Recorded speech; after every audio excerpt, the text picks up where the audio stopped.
And I don't think that will take a whole class, and probably we'll touch up the secant method, which is a variation of Newton's method, all right? Okay, so let's see, 5.4.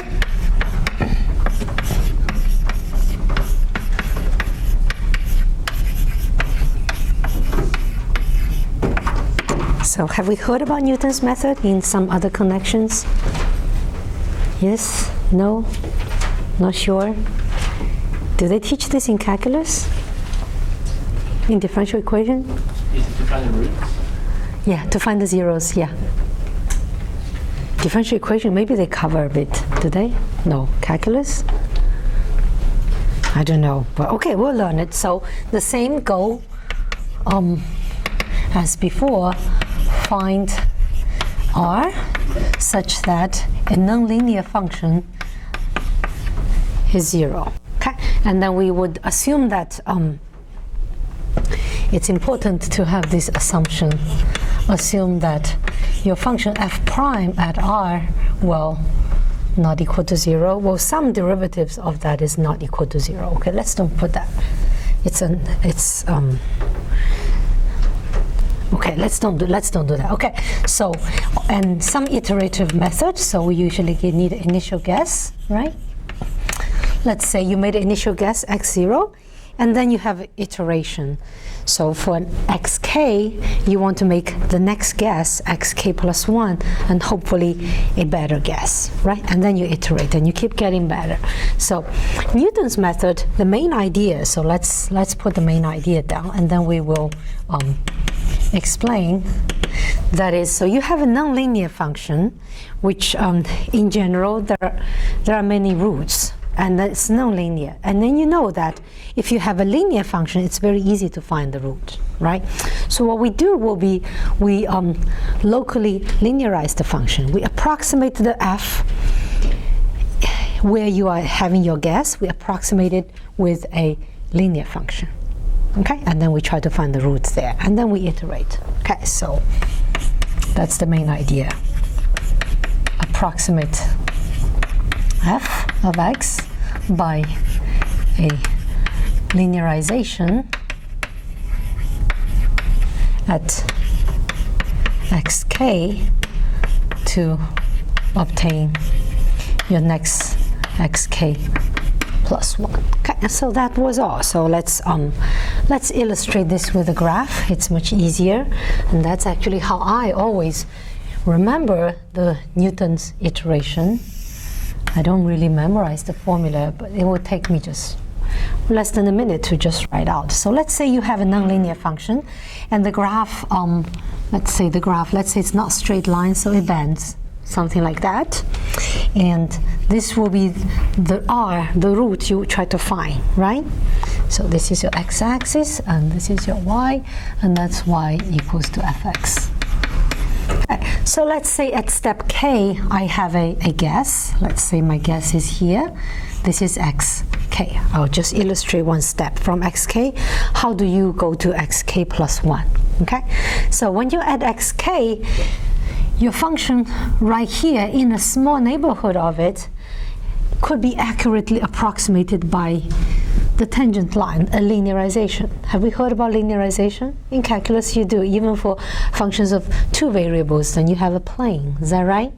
Here's a straight line, so you do a linearization. So basically what you do is you draw the tangent line touching that point, okay? So this is the tangent line. Okay, and then the slope exactly equals to f prime at xk. Is that right? Okay, and then this tangent line will intersect with the x-axis and get a new point here, and that is your next guess. Do you see for this example, it gets much better. Is that right? So your xk is here, the real solution is here. You iterate one more time, you come here.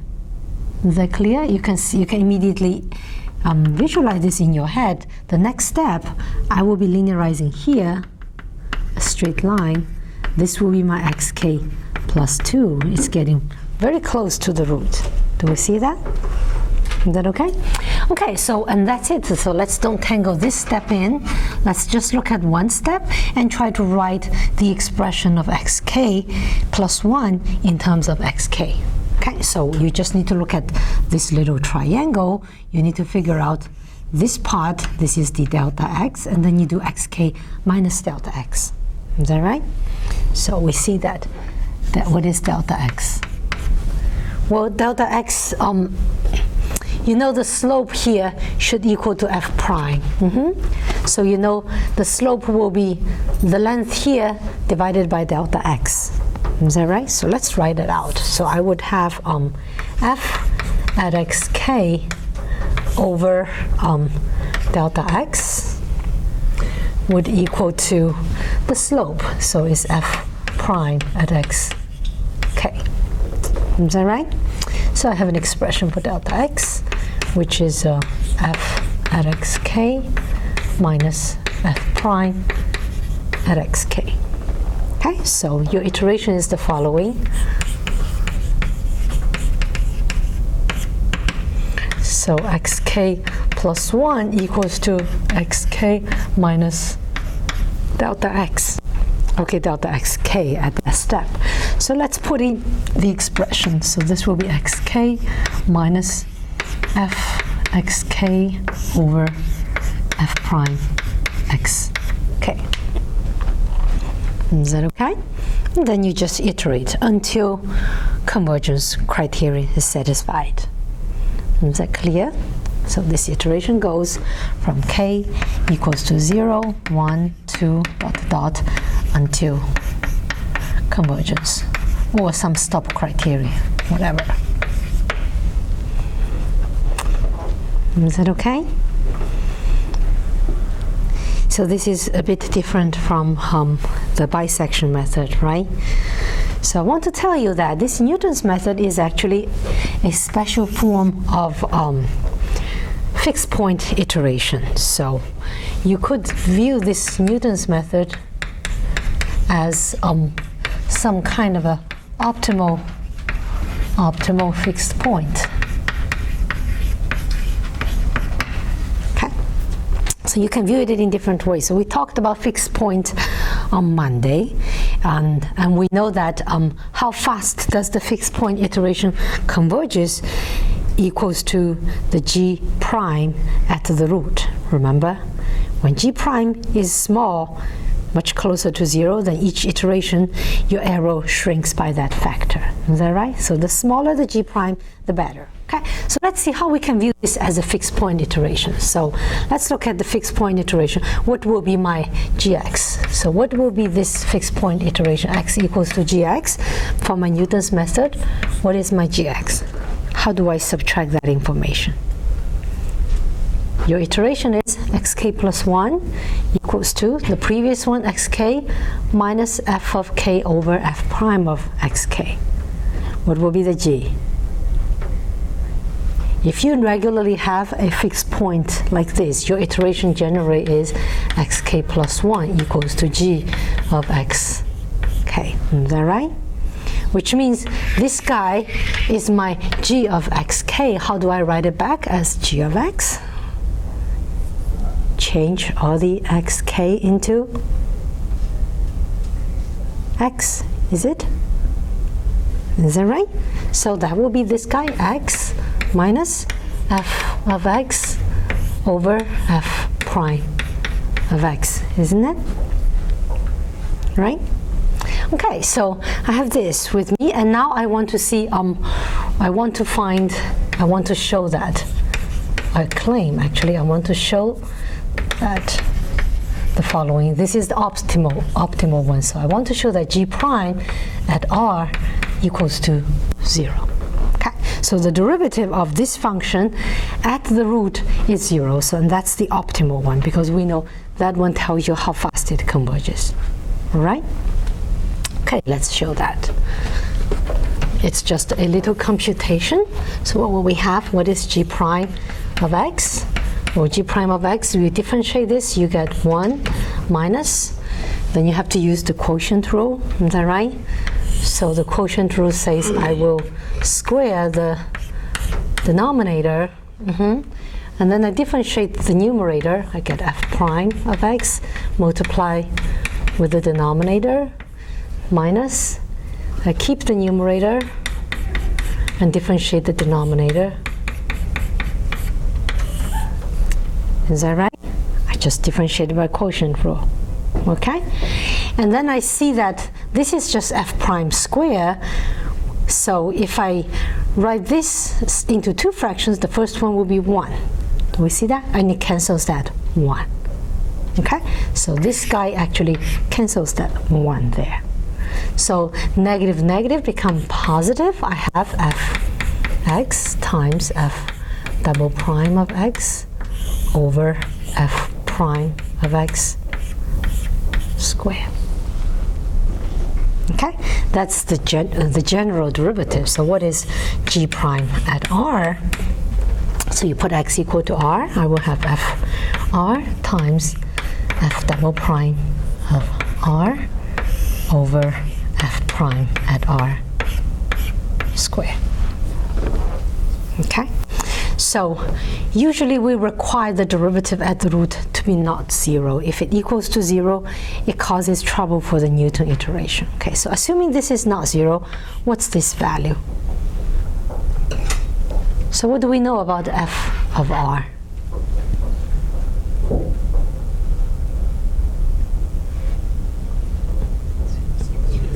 Isn't it 0? Because that's the root, right?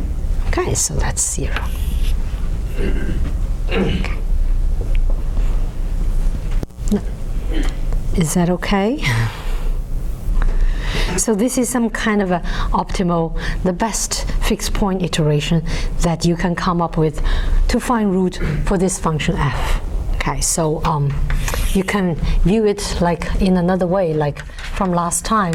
What we did was we start from fx equals to 0, and we try to rewrite it as x equals to g of x in a specific way. So what you could do will be, you could first multiply this by, or divide this by f prime of x, okay, and equal to 0, and you can make it negative, right? And then you add x on both sides.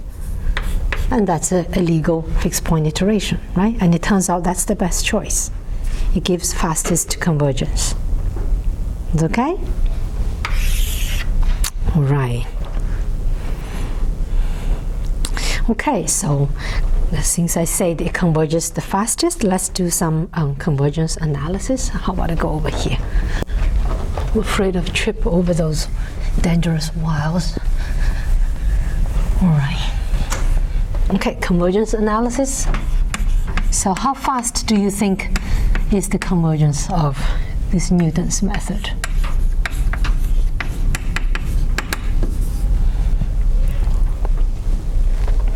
Okay, so let's say, let now r be a root.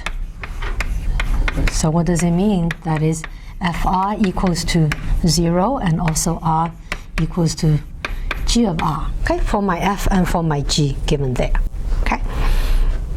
And I want to study the arrow, so let's define the arrow.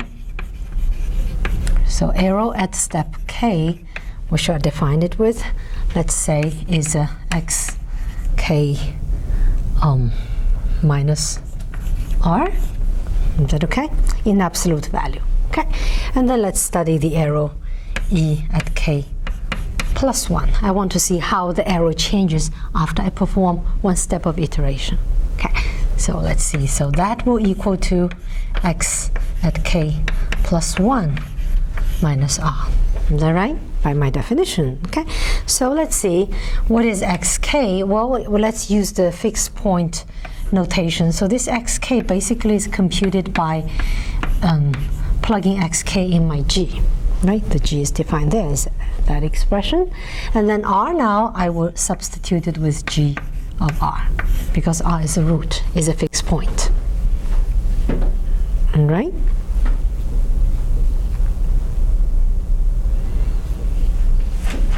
Okay, so now I will do some Taylor expansion of this function g xk at x equals to r. So just the Taylor series. So can we write out the Taylor series for this function expanded at r? So let's cut off. So g of xk, how do you expand it at r? What will be the first term of g of r? Plus, I will have the distance between xk and r. Is that right? So xk minus r times g prime at r. That's the second term. Is that right? It's Taylor expansion written with this notation. And then I'm just going to stop here and I use the Taylor theorem, which says the rest is equal to a half xk minus r square times the second derivative, g double prime, of some psi, where psi is, psi between xk and r, for some psi. That's the Taylor theorem. Okay, but then for the Newton's method, what do we know? Do we know anything about g prime at r? We just showed it's 0, is that right? So that guy is 0, so I can cross this term out. It's 0, so this means I would have g of r plus, okay, let's copy the rest. I have xk minus r square. What is xk minus r actually? Isn't that ek? May I substitute it? So it's square, so it doesn't matter if it's absolute value, right? So it's ek square times g double prime for some psi. Okay? Let's plug this into here. So so plug in into the previous expression. So we have ek plus 1 equals to absolute value g of xk minus gr. The gr here, we plug in g of xk, the gr cancels the gr. Do we see? So all we get is this term, right? In absolute value, a half of ek square of g double prime psi. Is that okay? Because if I put in this here, the gr cancels the first term. All you get is this term. So now I use this notation that, okay, so this is the arrow in the previous step, and this here is some property of my function. Once f is determined, the g double prime is determined. So I could take absolute value of all of these, and I try to figure out the maximum value this guy can be. And then I get an arrow bound. Is that right? So this will be less than and equal to a half times the maximum value of some of g prime of psi, okay, for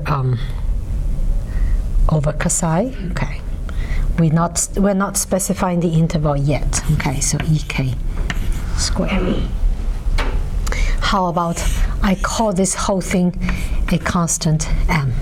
Is that okay? It's a number in the end. So there exists some constant m such that the arrow at next iteration is bounded by the square of the arrow of the previous one times the number m, where m is a bounded number. Is that okay? This step? Okay, so I want to introduce you to the term quadratic convergence. So if your arrow satisfies this relation, the next arrow is bounded by a constant times the previous arrow to certain power. That power there actually tells you the kind of the rate of the convergence. So this is 2, so this is called quadratic convergence. Okay, we'll still have to explain why this is much better than say if you have a number that is 1 here as the exponent, and that's called linear convergence, which is much slower, okay? And that would be the case of the bisection method. You would have 1 here, okay? If the factor is a half, right? So here we actually have quadratic convergence. So let's see what can we say with that. So let's put a claim, actually some kind of a theorem. So Newton's method converges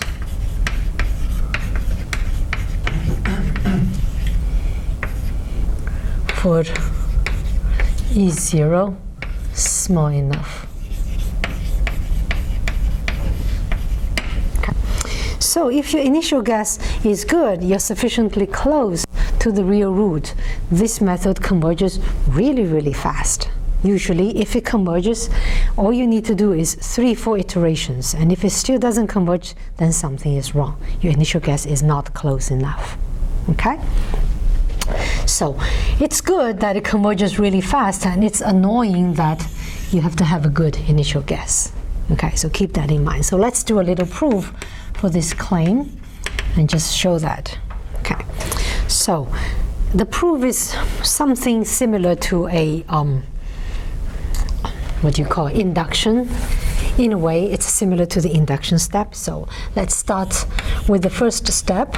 So if you take one step, how is E1 related to E0? So E1 is less than m times E0 square. Is that right? That's what we have. And that m is the m that we lump the constant here. We call it m. Okay. So I can write this as m times E0 times E0. I can do that, right? I just break the square into 2 pieces. Okay, so now next I will specify how small the E0 has to be, meaning how close you must be to the real root, okay? So now I assume the following, that is m times E0 is strictly less than 1. Okay, that's actually the condition in the end. So what does it mean? That means E0 shall be less than 1 over m. That means you cannot be too far away from the r, right? Your initial guess, okay? Then if that is the case, what can you conclude from the first computation? So you know this is less than that, and you know this guy is less than 1. How do you conclude? How is E1 related to E0? Which one is bigger? E1 is something less than 1 times E0, so E1 is strictly less than E0. Is that right? Okay?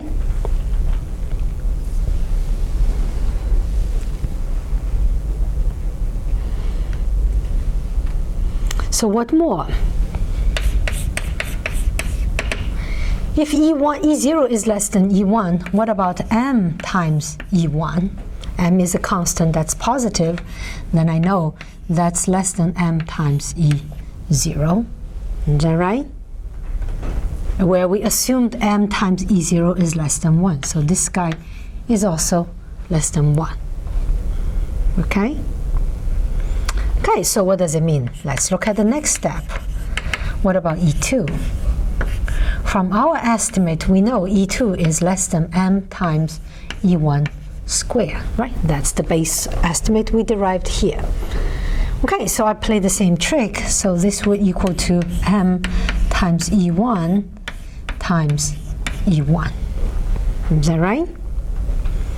And then I know that this guy is less than 1. I just argued about it. Do you see? So this is less than E1. Do you see that? So I show that now E2 is less than E1. And which is the same conclusion as I just reached with the first step. And you see you can keep going on forever, right? So by induction, we conclude that EK plus 1 will be strictly less than EK, which means convergence. Okay. so e will eventually go to 0. Is that okay? So this just shows that you have this condition though. You must have your initial guess sufficiently good. Then it's guaranteed a convergence. Okay. And next I will show you an example. Optimally done by a computer, but we'll go through it on the board and you will see how fast it converges. It's really fast. Okay. So let's take a little example.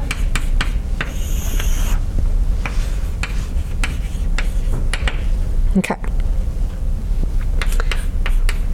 Find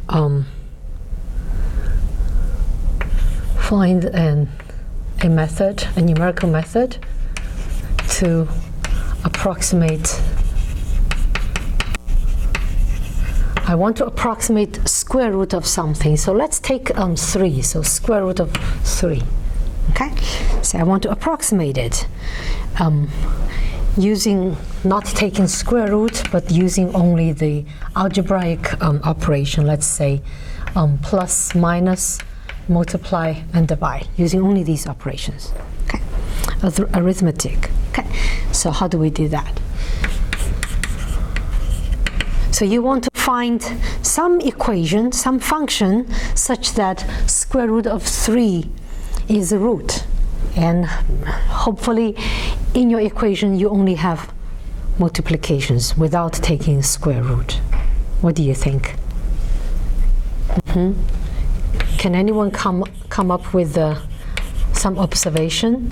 Square root of 3 is a root for f of x equals to what? I heard someone whispering. Squared minus 3. Do we all see that? There are other choices, but this one works, is it? If you say that equals to 0 and you see square root of 3 is a root, right? Okay, so let's throw in Newton's method. Is that okay? Just to do some iteration. So Newton's method, what will it give us?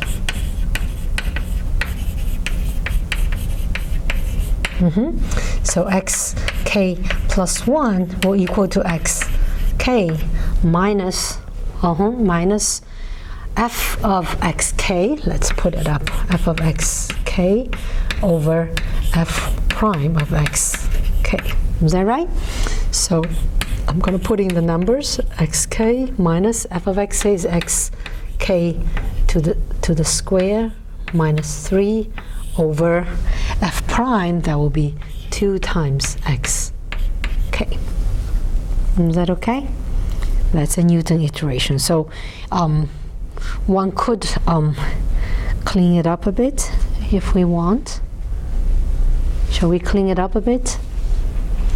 Because this one divided by that gives me a half of xk, which I can join it with xk to give me xk half, and then I'll get plus 3 over 2x. Okay, right? Just clean up a little bit. You don't have to. If you're going to do it in the computer, well, you can easily do that. You don't have to clean up. So let's say, now I'll do it by hand. Let's perform a couple of iterations, right? Okay, so do we know approximately what root of 3 would be? We know it has to be 1 point something, right?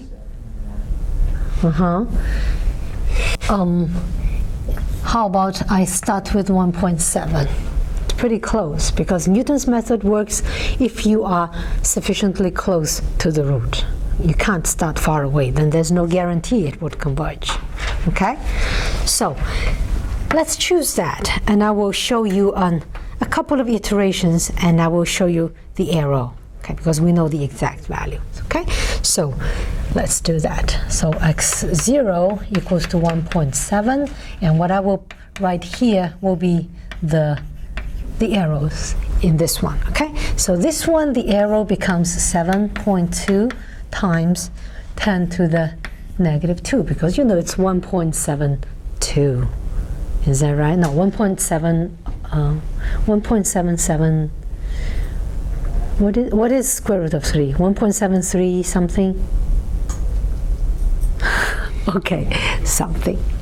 I don't remember. Okay, let's perform one Newton iteration, plug in x0 in that iteration and compute it. It's a very easy computation. You divide it by 2 and plus 3 over 2 times that. That gives you 1.7324. It's 1.7321 in the end, actually. Okay, so the arrow here now dramatically decrease is 10 to the negative 4. Is that okay? So let's do one more. So I plug this one in on the right hand side and I compute my iteration. That gives me 1.7321. Okay, I think we're accurate the first 4 digits. So now the arrow is 2.6 times 10 to the negative 8. Okay, let's do one more. And if I only write out 5 digits, you don't see the difference. But I can subtract it with the exact answer and get an idea of the magnitude of the arrow. And this is negative 16. So you see what's happening here. If you start with an initial guess that's sufficiently good, to the power negative 2, after one iteration, this is doubled. You go to negative 4, right? Because you know ek plus 1 is less than the constant times ek squared. So you're basically squaring this number and multiply by some constant which we don't know and get that number. Is that clear? And then you square this, and the magnitude of the next arrow is that one times 2, and negative 8. And then this one gives you negative 16. Okay? So actually, usually the arrow tolerance is negative 6. So 1, 2 iterations, you're good. If your initial guess is good enough. All right? So you see it's very powerful, very fast convergence.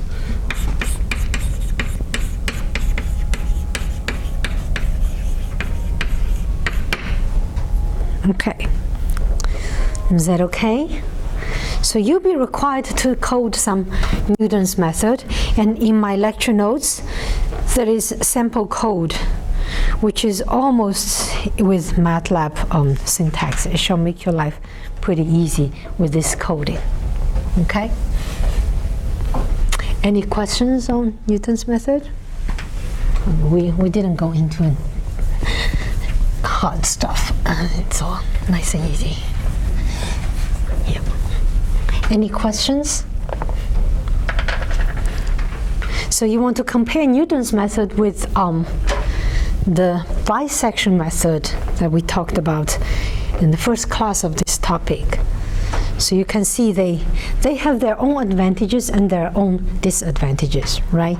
So bisection method is very stable. Once you manage to find your interval A and B, and you know for sure there is a root in between, you can always find the root just by many iterations. It always converges. Okay. But it's slow. It takes a long time to converge. You have to iterate 20, 30 times. Okay. And Newton's method, if you are close enough to your root, it converges really fast. Usually 4 iterations. If it doesn't converge, that means you're not close enough. You should probably stop and try another initial guess. Okay. So can someone come up with a better way of finding the root, kind of combining the strengths of those 2 methods on some hybrid? Any suggestion? How can we take advantage of what's good in each of them and use it to come up with a method that always converges and still robust, fast? Okay? What do you think one can do?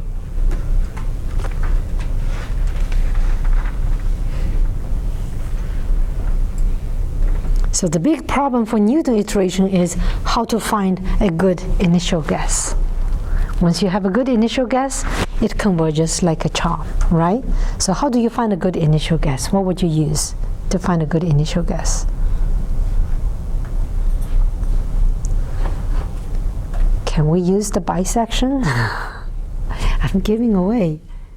Do you think we can throw in some bisection, iterated a couple times, so we're sufficiently close? But then once you're sufficiently close, it doesn't make sense to do more bisection because it's slow, right? Then you throw in Newton, okay? So here's the hybrid idea.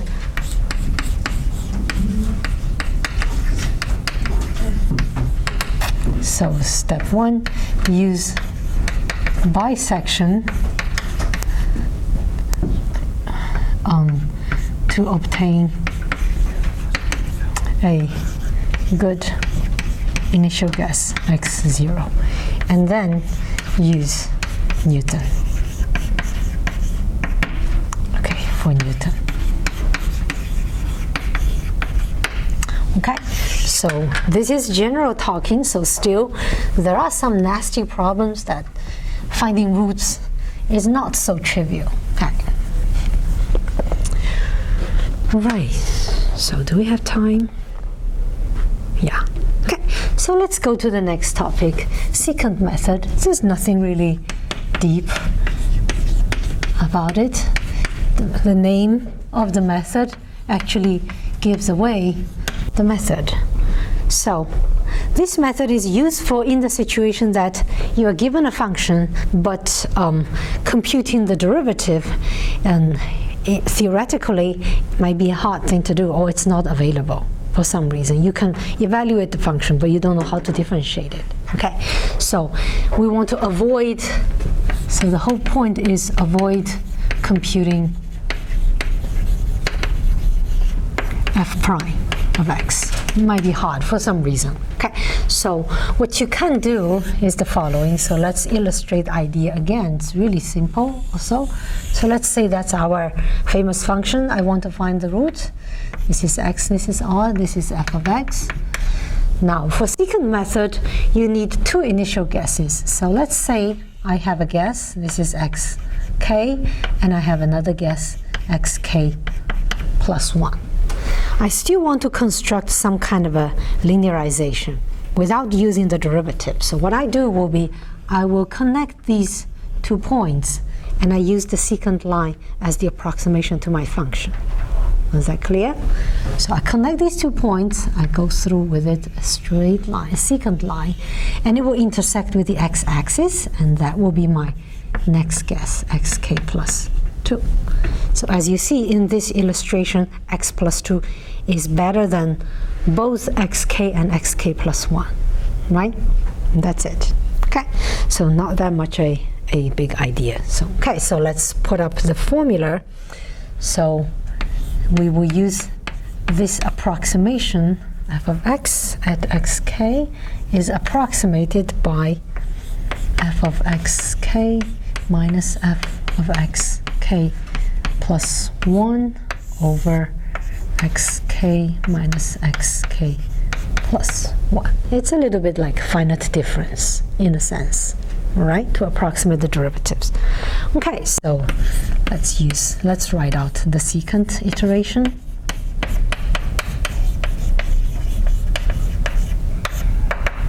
Okay, so the k plus 2 would equal to xk plus 1 minus xk minus xk minus 1 over f of xk minus f of x, no, k plus 1, k plus 1. Okay, so that is the inverse of the slope. What I have is 1 over the derivative, all right? Okay, and then multiply by f at xk plus. Is that okay? So you just look at this triangle, you figure out the slope, and you do a similar thing. Okay? All right. Okay, so what is the advantages of the secant method versus Newton? Well, advantages. Well, of course, no computation of f prime of x. Okay, sometimes that can be very hard. Okay, and then still, well, it requires a little slightly more storage space because for each iteration you need two values of this f at xk and f at xk plus 1. So it seems like you need to do two function evaluations, but you don't have to because this one was produced in the previous iteration. So all you need is to store it. Okay, so still one function evaluation per iteration. So it's still really fast. Okay, but takes some, in the coding you have to be careful to store that. Okay, and then I want to tell you which I will not prove here. This is also very rapid convergence. Okay, so the convergence here is actually not quadratic. So let's mention it. What do we have? So one can show. I will not show that. This is much harder than the Newton's method to show. One can show the following. That is, arrow at k plus 1 is bounded by some constant m times the previous arrow to a certain power alpha. Okay, so for Newton's method, alpha equals to 2, right? We showed it. For secant, alpha is not 2. Alpha equals to, there's an exact expression of it. I have 1 plus square root of 5. You can actually prove it. Okay, so if you want to know what this number is, this is approximately 1.62. So it's between 1 and 2, which means it's faster than linear convergence, but it's a bit slower than the quadratic convergence. Okay, so we give a name to that. These are called, so we know it's 1 strictly less than alpha, strictly less than 2. These are called superlinear convergence. Okay, it's really fast still, so yeah. Is that okay? So I want to know the time. Yeah.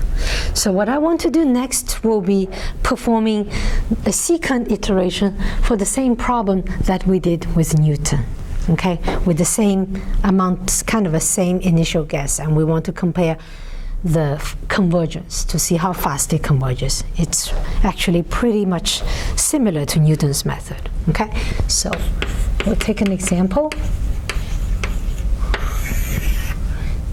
So we will be using secant method to compute, like the previous program, to compute, let's say, root of 3.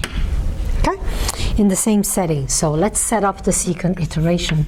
Xk plus 1 equals to xk minus, no, I use different notations here. So should I go with k plus 1 is determined by xk and k minus 1? Is that okay if I write like that? I just reduce all the index by 1. All right, so that's what I have in my notes. So this says will be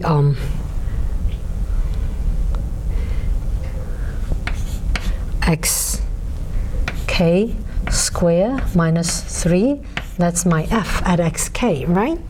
Times xk minus xk minus 1. That's that one, that's the numerator, and the denominator is the function evaluated at k and k minus 1, which the f is this function here, x squared minus 3. That's what I will put in. So this will give me xk squared minus 3 minus xk minus 1 squared minus 3.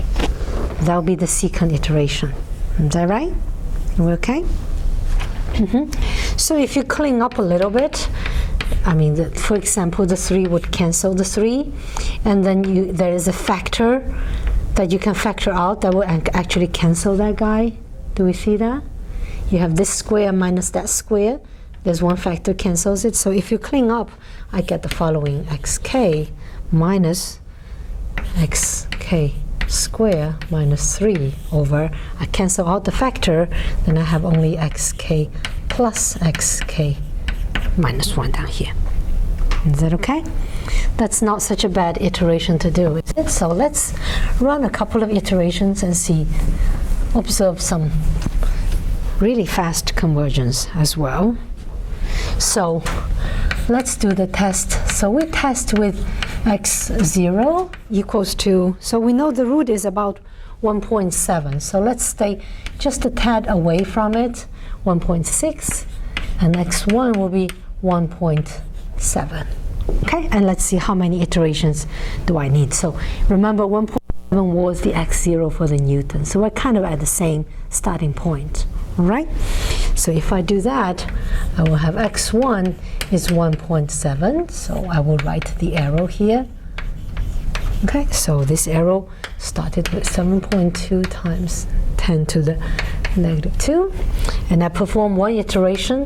It gives me x2 is 1.727328, which give me an arrow 7.9 times 10 to the negative 4, and then x3, if I do one more, I get 1.7320, and the arrow is about 7.3, 10 to the negative 6, okay? And then if I do one more, I get 1.7321, which is accurate, all those decimal places. So it's 1.7, 10 to the negative 9, and let's do one more. You will not see any difference, but in the arrow you can tell the difference. That will be 3.6 times 10 to the negative 15. So let's look at the magnitude of the arrow. The first iteration, this is increased, this is like square, so you get 4. Remember, for the Newton's method, from here to here, I jump from negative 4 to negative 8, right? But like twice of this, but here I don't get it because the alpha is about 1.6, is not 2, right? So I get about 1.5, 1.6 change, and the same here, about 1.5, and the same from here to here. Okay, so not as fast as Newton's method, but if your error tolerance is somewhere at this range, you see, all you need to do is one more iteration, and that compensates it, right? So still really, really fast. Okay.